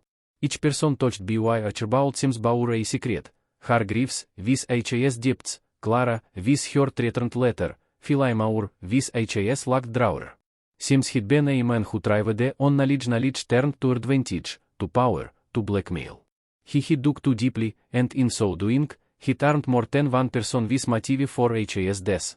The question, then, was not who he'd risen but who he'd taken the final step. The answer came, not in words, but in action. 2 nights later, the rectory was disturbed again. Clara, sleepless, heard footsteps on the gravel path. Peering from her window, she saw a figure crouched by the hedge, the very hedge where a mare seems he'd been found. The figure bent low, hands scrabbling in the air as though searching for something. With sudden courage, Clara ran to her aunt's room and woke her. Eleanor cried out, answering the glass, who summoned Hargreaves with a lantern. By the time they reached the garden, the figure had fled but not before dropping a small object in the grass. It was a fountain pen. Faurin, yih pensive, engraved with the initials A.S. The very pen Miss Marple had noted was missing. The discovery caused uproar. Proof, cried MRS, Price the next day. Proof that someone was searching for IT, to hide IT. Inspector Graves, though annoyed at being summoned again, could not wholly dismiss IT. Curious, he admitted.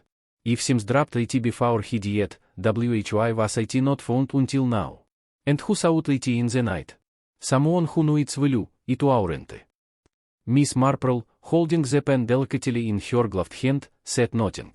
But her eyes shone. A pen, a letter, blackmail, dipped the threads were tightening. Soon the whole pattern would emerge. That evening in MRS yet Herbert's parlour, Miss Marple reflected rude.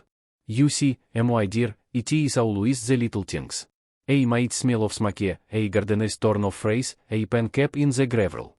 They seem trifling, yet together they form a picture. Sims wrote letters to many, to dangers. He used HAS pen as others might use a weapon.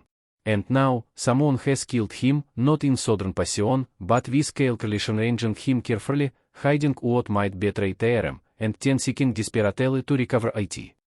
MRS Wetherby shivered. You mean it was deliberate, then? Murder, beyond doubt? Miss Marple nodded swiftly. Yes, my dear. Murder most deliberate. And I think the guilty party as the noose is drawing tighter. That is why they search in the night, why they tremble at scraps of paper, why they burn letters in secret. Fear is a poor companion, it drives people to foolish acts.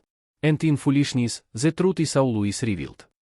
The village, sensing the climax, grew more breathless by the day. Rumors flew like starlings at dusk. Clara clung to Miss Marple for comfort, Hargreaves muttered angrily in the lanes, Alice crossed herself whenever she passed the rectory gate, and Douglas Philemon grew grim and silent, as though waiting a blow. And Jane Marple, sitting serenely with her knitting, knew that the time was close. The threads of the pattern had been gathered. All that remained was to lay them together before the eyes of the village and watch the designer peer.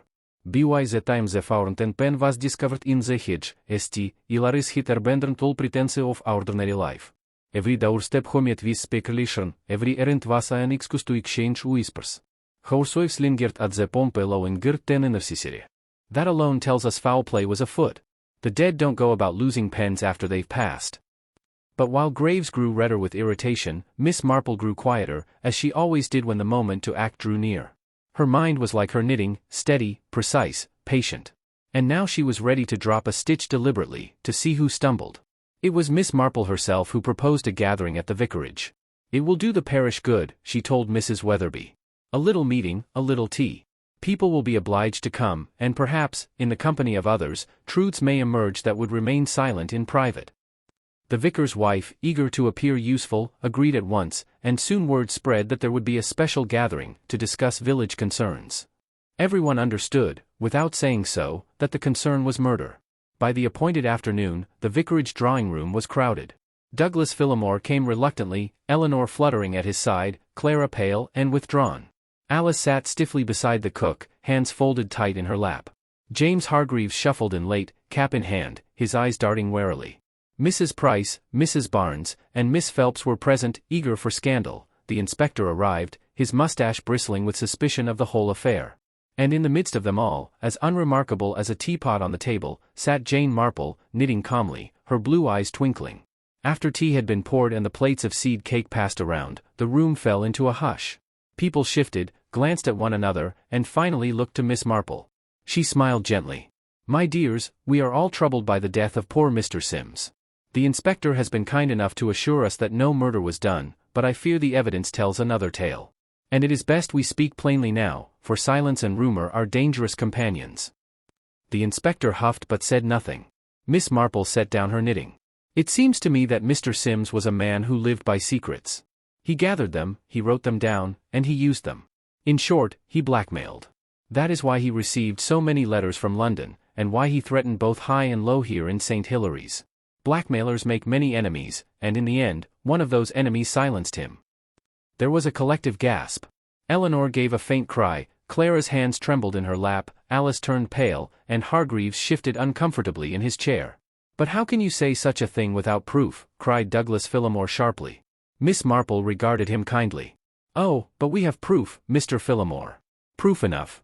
The pen, for one, the pen that vanished, and which someone sought in the hedge by night.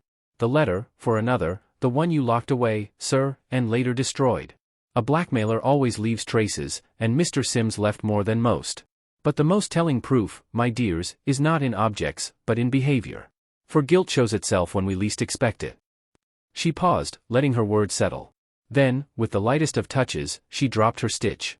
"I wonder," she said mildly, "if the missing papers, the ones Mr. Sims threatened to use, might still be hidden somewhere here in the village. Perhaps in the hedge, perhaps buried in the garden. It would be most interesting to see who might go searching again." There was silence, heavy and strained. Eyes flicked about the room. And then, almost imperceptibly, James Hargreaves shifted in his seat, his hand tightening on his cap. Miss Marple's gaze lingered on him, though her tone remained kind.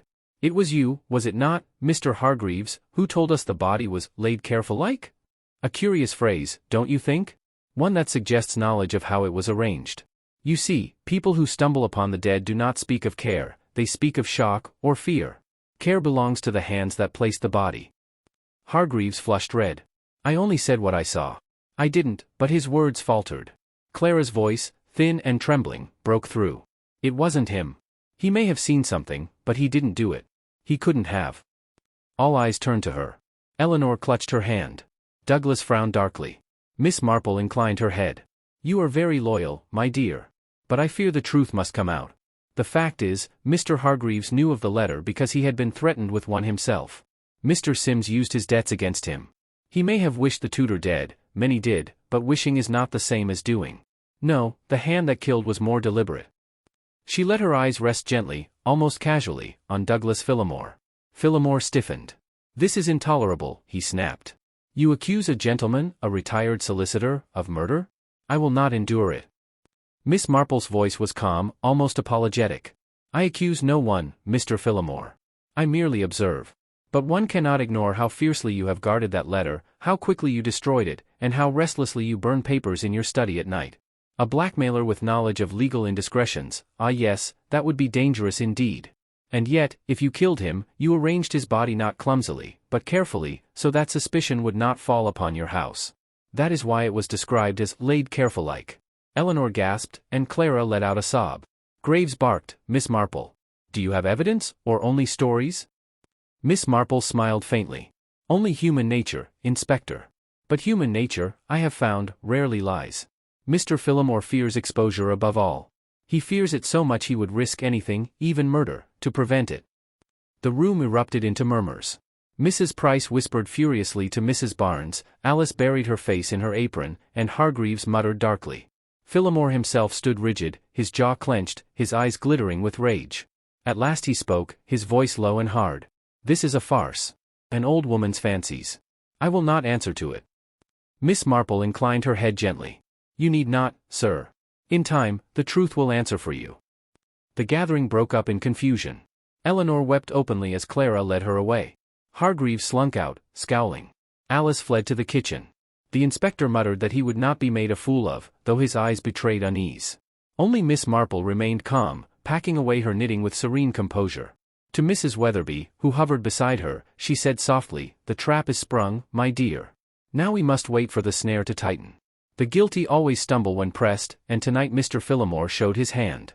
He may not confess yet, but guilt is a heavy burden. Sooner or later, it makes itself plain. Mrs. Weatherby shivered. Do you mean it is truly him? Miss Marple smiled gently. Let us not rush. The pattern is not yet complete. But I believe the final stitches are close at hand. That night, St. Hilary's did not sleep easily. Douglas Phillimore sat long in his study, the fire burning low, papers curling into ash in the grate. Clara lay awake, staring at the ceiling, while Eleanor wept softly in her bed. James Hargreaves drank himself into silence, and Alice dreamed of bells that rang at dawn. And in her quiet room, Jane Marple set down her knitting and folded her hands. She had seen enough to be certain of the truth. But certainty must be revealed at the proper moment, when all eyes are upon it, and no denial can stand. That moment, she knew, was coming soon. The vicarage gathering had not produced a confession, but it had achieved something far more valuable. It had disturbed the careful balance of secrecy. Where before each villager nursed their own private suspicions, now the whole parish had seen Douglas Phillimore flushed with anger under Miss Marple's mild questioning, and James Hargreaves flustered when pressed about his careless phrase. The hush that followed Miss Marple's words had been more damning than any shouted accusation.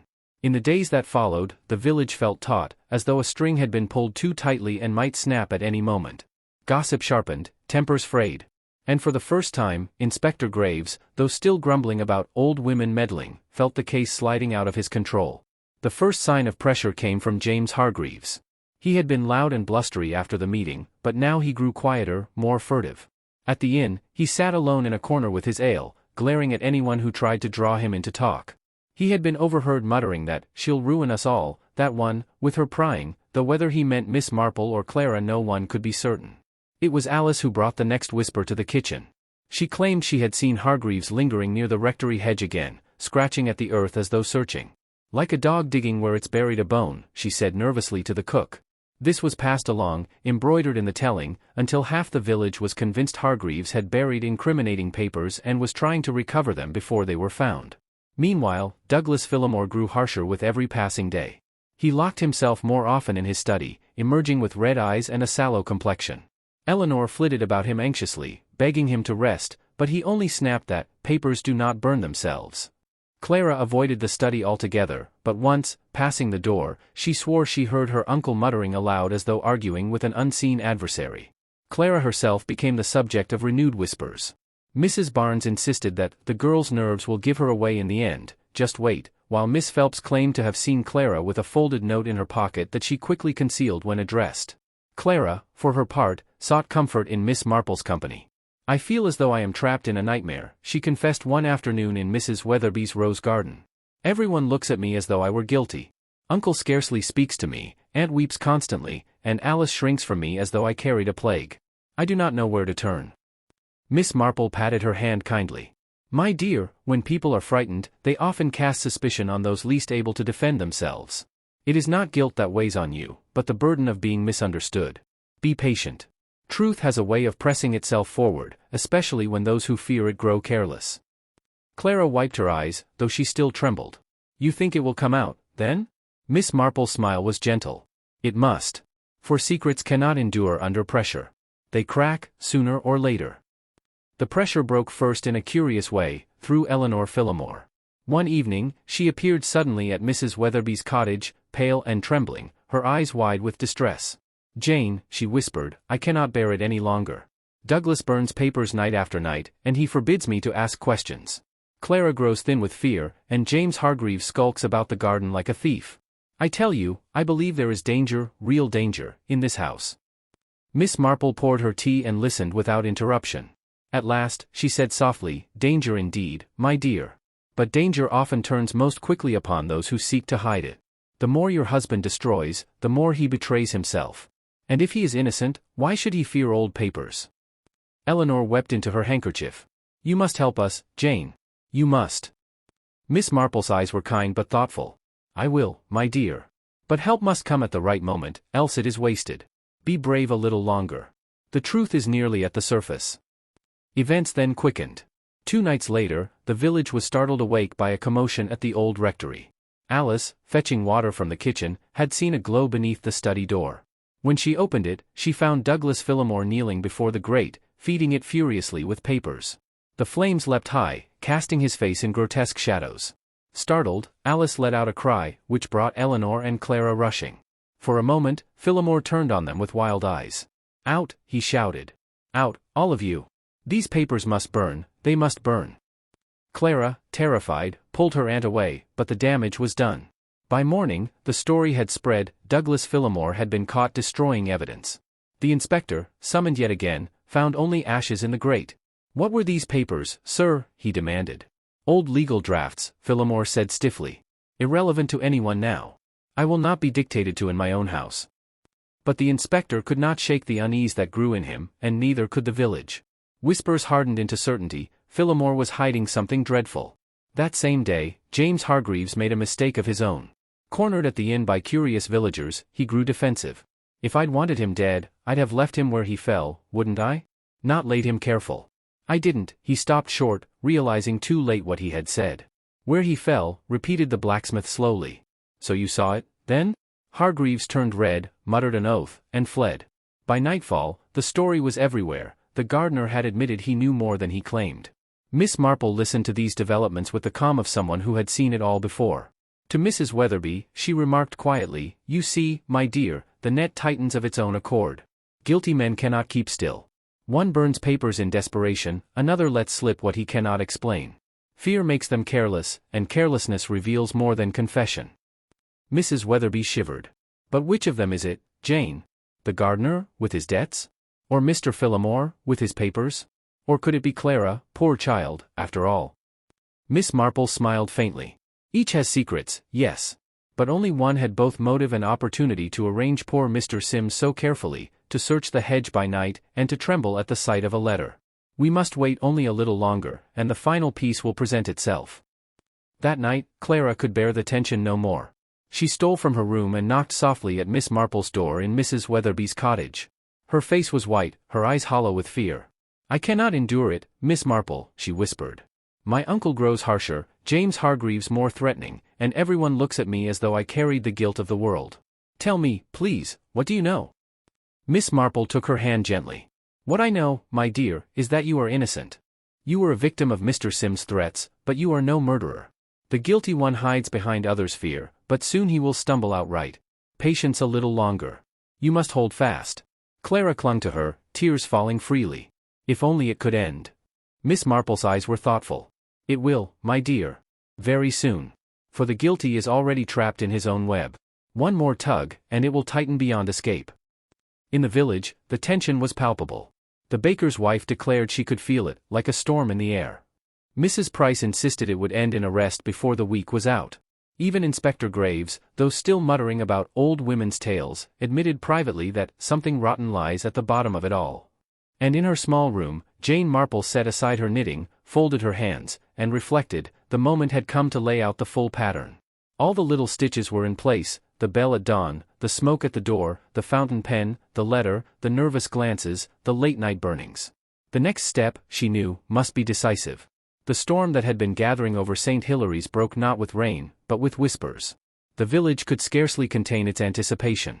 The bell at dawn, the hidden letter, the vanished pen, the gardener's loose tongue, and Douglas Phillimore's late-night burnings, every thread tugged at the parish imagination. Something must give, and soon. Miss Marple, as always, moved quietly. She neither speculated loudly nor spread stories, but her presence was felt everywhere: at the grocer's, listening with a sympathetic smile; at the churchyard, stooping to admire roses while overhearing hurried conversations; at Mrs. Weatherby's, knitting steadily while Clara poured out her heart. But inwardly she knew the time for quiet observation had passed. The pattern was complete. All that remained was to lay it out before those who refused to see. It was Miss Marple herself who suggested the gathering at the old rectory. "After all," she said gently to Inspector Graves, "it is best to bring things into the open. Sunshine, as they say, is the best disinfectant." The inspector grumbled, but agreed. Secretly, he was weary of shadows and whispers, weary of an old woman's hints that somehow proved more substantial than his own conclusions. "Very well," he muttered. "But you will say what you mean, Miss Marple, and not leave us dangling in riddles." "Of course, Inspector," Miss Marple said mildly. And so the household and the village notables were summoned: Douglas and Eleanor Phillimore, Clara pale as a ghost, Alice shrinking by the door, James Hargreaves defiant, Mrs. Price and Mrs. Barnes eager for scandal, Miss Phelps sharp-eyed at the back, the vicar and his wife lending solemnity. Graves stood by the hearth, his mustache bristling.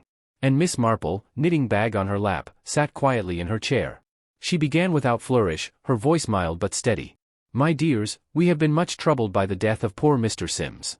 Some have thought it natural, some murder, and some, she smiled faintly, something supernatural. But it is time we put the matter straight. Mr. Sims was not a kindly tutor. He was a blackmailer. He gathered secrets from London and here in St. Hilary's.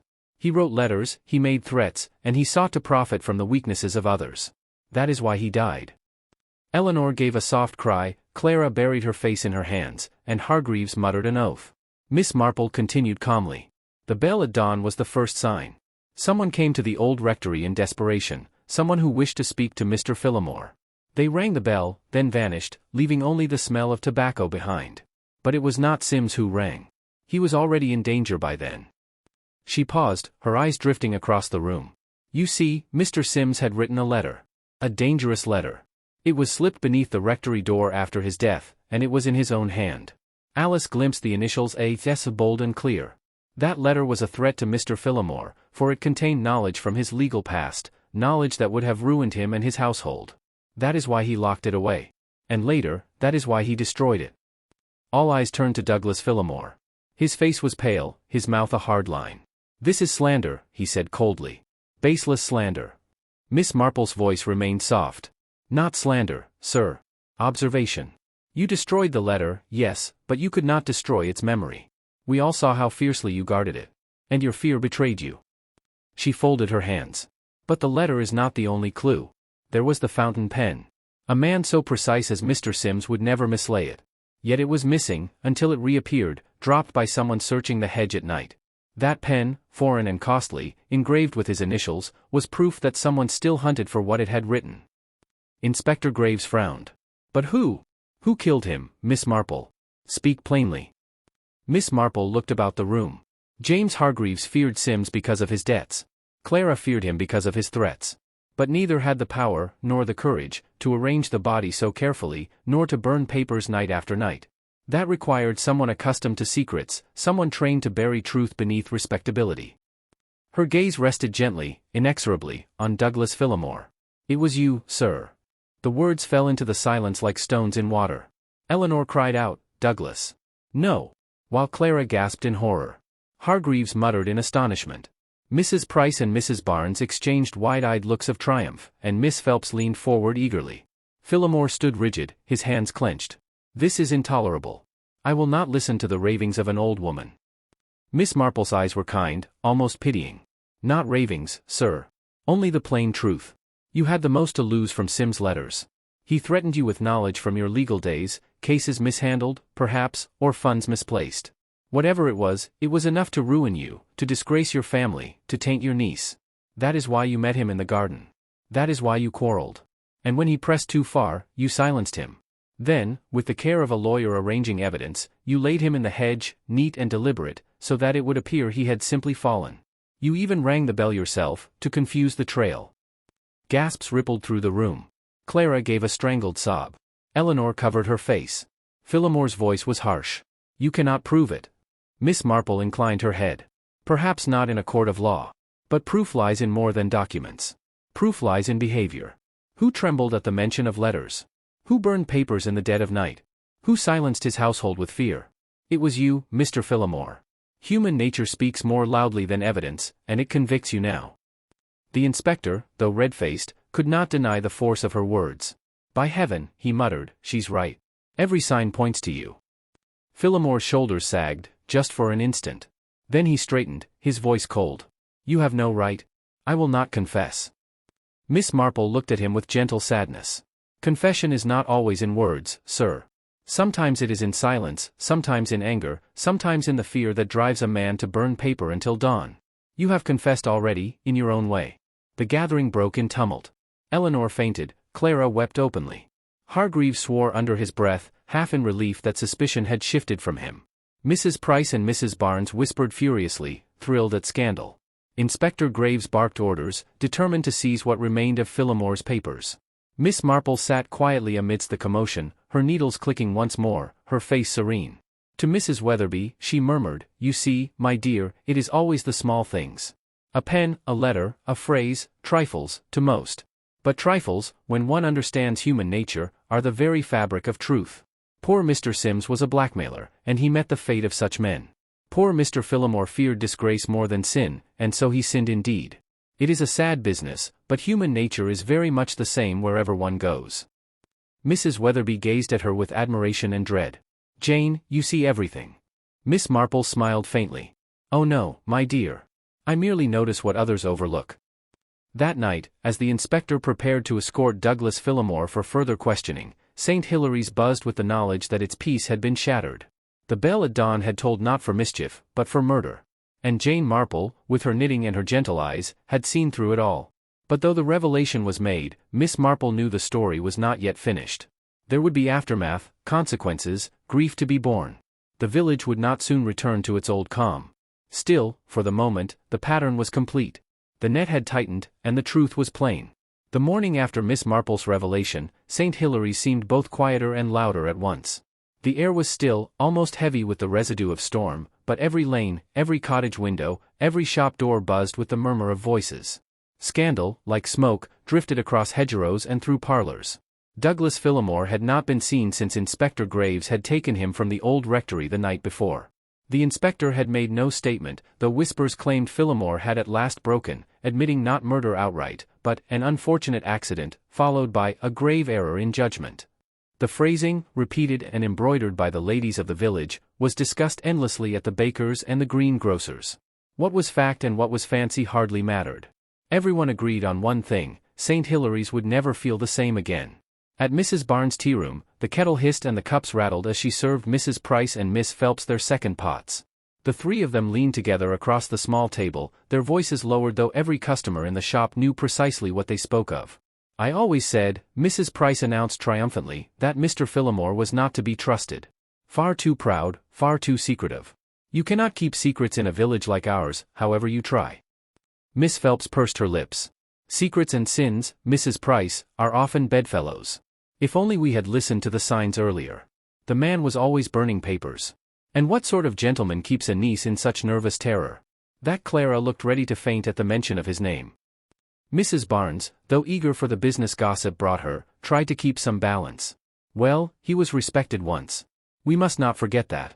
A man's fall is terrible for his household. Poor Eleanor. Poor Clara." But even she could not resist adding, "And what a thing, that Miss Marple should see it when none of us did." The three women exchanged knowing looks. Miss Marple's reputation had grown to something near mythical overnight. At the old rectory, however, the mood was far from triumphant. Eleanor Phillimore sat at the breakfast table, untouched tea before her, her face drawn and pale. Clara had not come down at all, pleading illness. The maids moved quietly, avoiding Eleanor's eye, whispering among themselves when they thought she could not hear. Eleanor stared out the window at the mist curling over the garden hedge. How orderly it looked, how deceptively peaceful. The very hedge where poor Sims had been found. How could she have lived all these years without seeing the rot beneath the neatness? Her husband, her Douglas, reduced from stern master of the house to criminal suspect. She could scarcely believe it, though Miss Marple's quiet voice echoed again and again in her ears, "It was you, sir." Her hands trembled on her teacup. Pride warred with despair. She had defended Douglas to the last, and even now, some part of her insisted it was impossible. Yet the shame of it, neighbors whispering, servants avoiding her eyes, was undeniable. Eleanor Phillimore was a proud woman, she could endure hardship, but not disgrace. Elsewhere, Clara wept into her pillow. It was not only grief but relief that shook her. All her life she had lived beneath her uncle's stern shadow, feeling his disapproval like a constant weight. Now the mask had been torn away. But freedom came with a bitter taste. Her uncle a murderer, her aunt broken, what future could there be for her? She thought of James Hargreaves, who had once spoken kindly to her, even when her uncle scowled. Would he ever look at her without seeing scandal? Would anyone? Her tears came faster. Yet beneath them stirred a fragile, trembling hope. Perhaps at last, without her uncle's gaze, she could live her own life. Inspector Graves, meanwhile, sat in the vicar's study with a weary expression. His mustache drooped, his hands spread across the desk as if he carried not only his papers but the whole burden of the case. "I'll tell you, Reverend," he sighed, "I've worked 30 years and never once been so outpaced by a knitting needle and a pair of sharp eyes. Miss Marple saw it plain, while I was chasing shadows. The vicar, grave but gentle, folded his hands. It is not unusual for the truth to come quietly, Inspector. You seek evidence, she seeks understanding. Both are needed. Without you, the matter would not be properly in hand now. Graves gave a gruff laugh. A kind word, Reverend, but it doesn't sit easy. That old lady saw it all because she knows people. I suppose I'll have to take it as a lesson.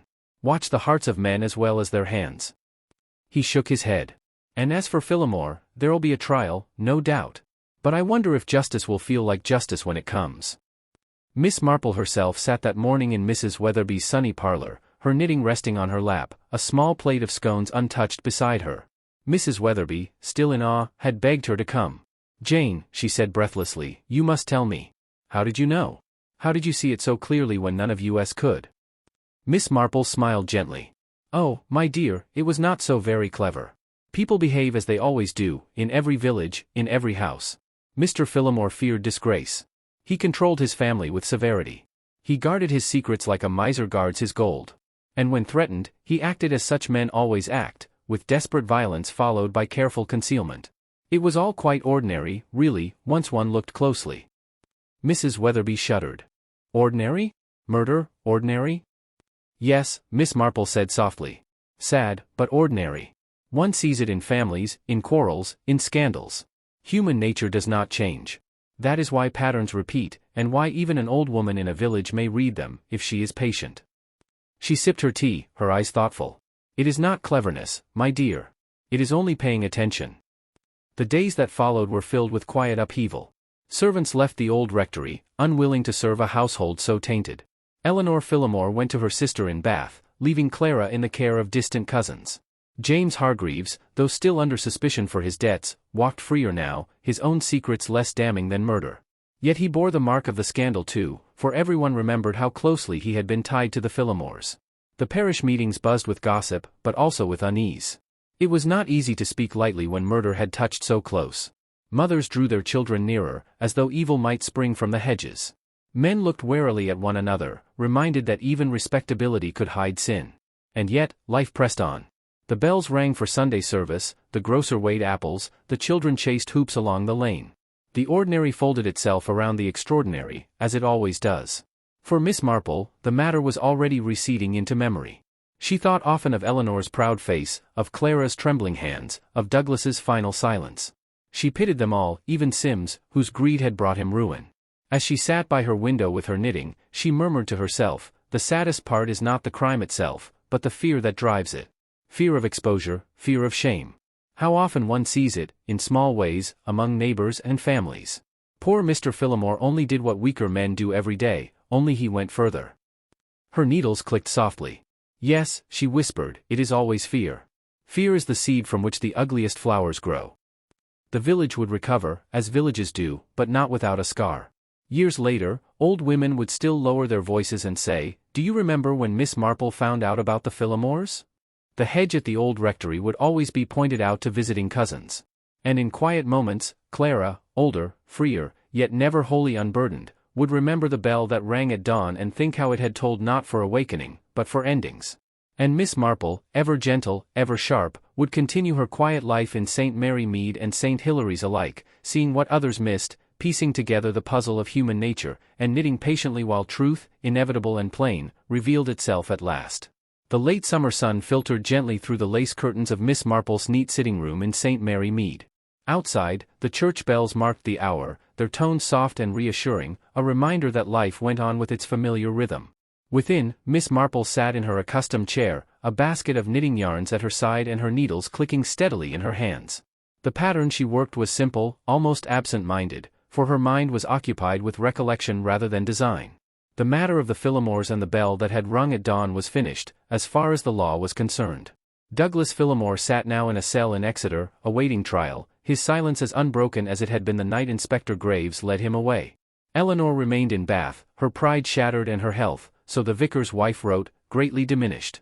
Clara was said to be living with her cousins near Torquay, delicate still, but showing signs of new life, an interest in books, in music, in walking the moors. For a girl long oppressed, even these small freedoms were remarkable.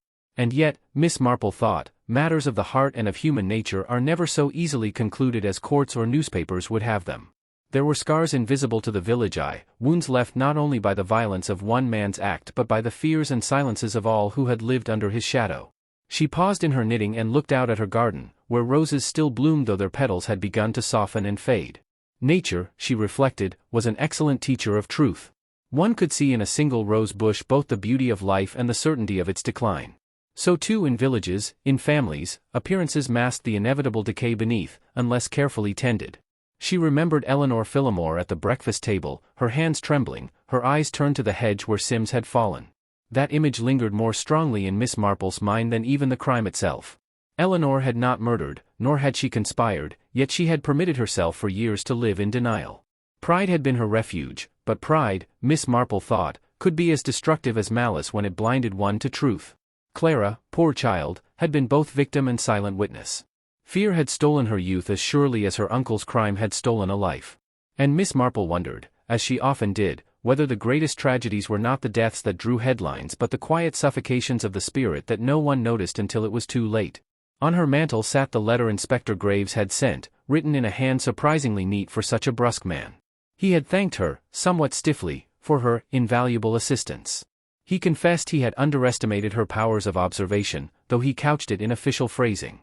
And he added, in what must have cost him effort, that he hoped they might work together again, though he prayed there would be no need for it. Miss Marple smiled faintly as she reread it. Graves was a decent man, honest, methodical, but, like so many policemen, trained to see evidence in objects rather than in people. A footprint, a scrap of cloth, a bloodstain, these were his comforts. Yet it was not footprints that had betrayed Douglas Phillimore, but his glance, his silence, his manner of control. To Miss Marple, such things spoke as loudly as any document. The newspapers had had their turn as well, of course.